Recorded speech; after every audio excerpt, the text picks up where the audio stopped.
komunikasi positif ya. Iya. Boleh Teh Dedel? Waalaikumsalam. Halo.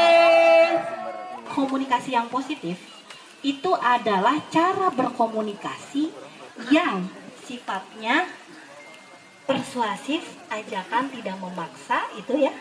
Kemudian lebih mengedepankan empati. Jadi itu kalau misalnya yang namanya komunikasi, indikatornya itu berhasil kalau keduanya itu memiliki atau mencapai kesamaan makna atau kesepakatan atau apa yang ingin dituju. Sepakat nggak? Kalau misalnya kalau misalnya tidak mencapai kesamaan makna, kira-kira yang terjadi apa dalam proses komunikasi itu?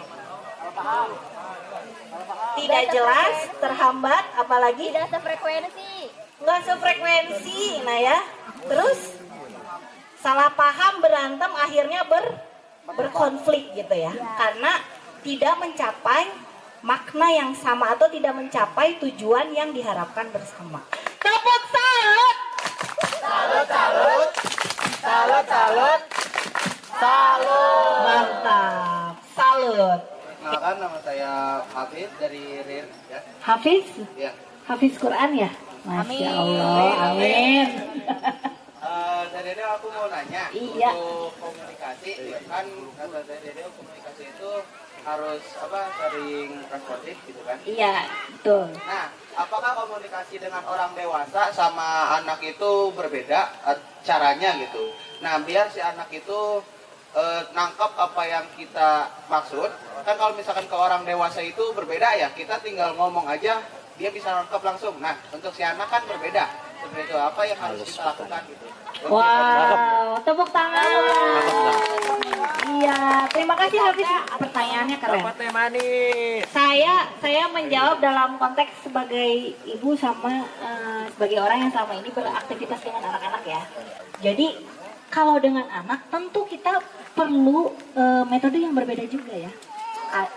Anak itu tidak sesederhana kita memandang anak, karena anak juga ada fase-fase perkembangannya. Misalnya kalau dengan anak batita itu jelas komunikasinya akan berbeda juga, karena anak-anak di fase batita itu kemampuan bahasanya belum sebanyak anak-anak di fase remaja.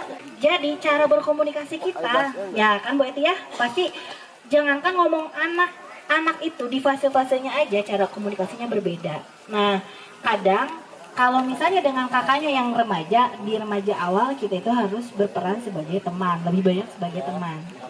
Tapi kalau dengan adiknya yang jauh lebih kecil gitu ya, masih kelas 2 SD, karena lebih banyak membutuhkan bimbingan, kadang instruksi yang jelas gitu ya, apa yang harus dilakukan itu harus lebih jelas kan. Kalau kakaknya diinstruksi kadang udah nggak nerima gitu ya, karena udah punya gagasan sendiri, ide sendiri gitu ya.